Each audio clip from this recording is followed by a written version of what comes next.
Hey everybody, it's Rod with the Canadian Coalition for Firearm Rights, making a video from the car now. You know, that's where I'm making my videos because I got no time. But anyway, I wanted to talk to you about an interesting topic. You know, I hear from gun owners sometimes, whether it's through social media or personally or whatever, that they wish that there was one large, influential, sophisticated, powerful organization like the NRA to serve its interests. And I think I pre-recorded a CCFR podcast segment on this. I don't think it's come out yet, but anyway, I just thought I'd talk about this real quick because it kind of pertains to the activities that we're doing right now at the CCFR with fundraising. People are like, why all of a sudden the big fundraising push? So I'm going to answer a few questions all in one video. So real quick, why is there no Canadian NRA? Why is there no organization powerful like that? And there's a couple of reasons. Number one, really two primary reasons. Number one is you have a very different firearm owner in Canada than you have in the United States. So in the United States, by and large, as an overall, like coverall statement, gun owners support each other's rights and they stand up for each other. And they have the Second Amendment, right? An actual codified right to own firearms. They can kind of rally around that. In Canada, we don't have that. We have a judiciary that's at war with us. We have a national police force that's at war with us. We have, to a large extent, a political system, you know, elected officials that are at war with us. You know, everybody's against us. And, you know, that's not some kind of, you know, hyperbole or hyperbolic comment. That's the truth, because if that wasn't the truth, then we would have firearm regulations that have some demonstrable effect on public safety, and we don't. And in fact, we have exactly the opposite. So rather than the firearms community rallying and saying, you know what, this is ridiculous, all we want is like just reality, you still have gun owners that are, for all intents and purposes, at war with each other still. So you have this very loud minority out there that says no rules, no matter what, which the public can't bridge that gap and have a conversation with those people. I'm not saying that they're wrong either, right, necessarily, but I'm saying that it's too much of a leap to establish a discussion and a discussion about gun control and gun laws and basic human rights. That's a discussion that needs to be had because we don't have the numbers right now to force a solution like that politically. All right, that was a mouthful, but those are the facts on the ground. Then you have the other side of the spectrum. You have hunters out there. These are casual gun owners that do hold a PAL, that maybe pull the hunting rifle out for 10 days a year, and they have one or two guns maybe. And you know, their ideology is if it's anything more than a bolt action, then you guys are the ones that have caused all the problems, because nobody needs semi-autos or handguns or even a lever action. You know, there's the purists on the other side that, you know, we really don't have a right to have guns, and the guns that they possess are the only ones that we should have. So obviously that's a terrible attitude. That's a very not helpful that's not helpful to anybody as well. So, and then you have everybody in between. So we just can't seem to support each other as gun owners. We can't seem to find the middle ground with ourselves. So how is it even possible, or even, you know, in the realm of possibility, that we're going to find common ground with the average non-gun owning Canadian, right? So this is a real issue. So that's one thing. The other thing is that gun owners, if you want to talk about gun owners that would actually take money out of their pockets voluntarily and fund an organization, even if it looked like the NRA, that number in Canada is around 20,000. 20,000 out of 2.1 million licensed gun owners would come and would actually take the steps and have the, you know, the wherewithal and the motivation to go onto a website, punch in their credit card number, and buy a membership to a firearm organization. Let me explain this real quick, because not everybody knows this stuff. If you do, bear with me. So sometimes you hear numbers like, oh, we got 30,000 members. Oh, we got 80,000 members. That's actually, in a way it's true, but it's factually not true. And here's why. The overwhelming majority of those members are what we would call club members. These are people that were forced to buy a membership because they're a member of a shooting club that buys insurance from a firearm organization. So part of that deal is you are given a membership for free, or sometimes In the case of one firearm organization, you're forced to buy a full price membership in order to be a member of your gun club, in order for that gun club to get insurance.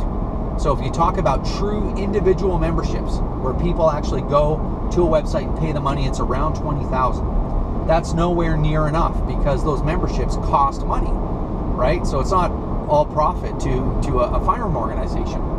So why does money matter? Well, money makes the world go round. No money in a firearm organization means no projects, means no staff, means no advertising dollars, means no full-time lobbyists. It means none of that stuff. So if gun organizations can't be funded, they're useless. They're a bunch of people doing this, which there's a lot of this going around, right? A lot of this, not a lot of action. So where's all this leading? Well, hold on, I got to change lanes on the freeway. All this is leading to one particular place. Never in the history of gun owning in Canada has there been an opportunity like right now to have an NRA of Canada. And that NRA of Canada is the CCFR. And why is that? Because the CCFR knows how to do a bunch of different things. It's because the right people came together at the right time, that had public relations skills, that had lobbying skills, that had a platform, it had a message that was very appealing to government. It had a message that wasn't confrontational to police. It had a message that was hardcore enough to attract the overwhelming majority of gun owners. And when we can do that, I mean, if you look at the CCFR's policies, I mean, we're for full autos, we're for concealed carry, we're for firearms for personal defense, we're for all of that stuff. But at the same time, we were able to strike that middle ground to the public to say, hey, public, we hear your concerns. So all that to say, the CCFR has created an organization that's capable of doing so many things, that is so well accepted by so many aspects of the fight. And that is our chance. This is our one chance. It's the most transparent organization that ever existed for gun owners. Our AGMs are simulcast, right? You know, we have online voting, so you can attend the AGM and you can vote, and without mailing anything, without even going to the AGM. So, you know, it's a very significant opportunity. So when we talk about fundraising, we can't do any of this stuff. If you look at the activity that the CCFR has done in the last 20 months, I don't care who your favorite firearm organization is, support them all. If you're having to pull out $150 a year to make sure that there's associations out there that are working in your interest, or choose one or two that you like and support them, like, that's totally acceptable. Do that. But I think what I'm trying to say is gun owners have to unite. They have to look after each other's interests.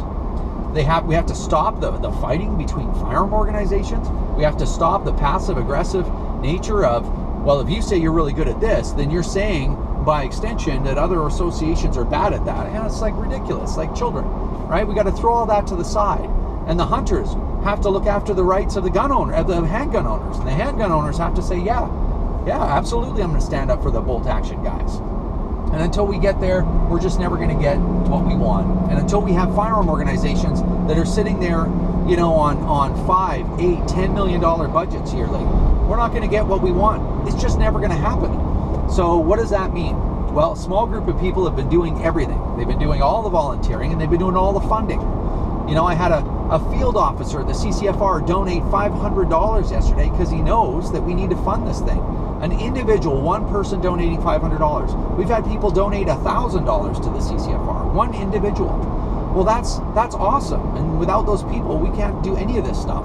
But you know what would be better than that? Is if we had a whole bunch of gun owners donating $60 a year, buying a membership and throwing in an extra $20. If we could get 20,000, 50,000, 100,000 gun owners doing that, then the lifting would be a lot lighter and our effect would be a lot stronger. So you can only imagine, dare to dream for a second. I know this video is getting long, but it's important. Dare to dream for a second what we could do if you look at our list of accomplishments in 20 months with a shoestring budget that the CCFR is on. Imagine what we could do with a budget 5 times that big, and we're not talking a lot.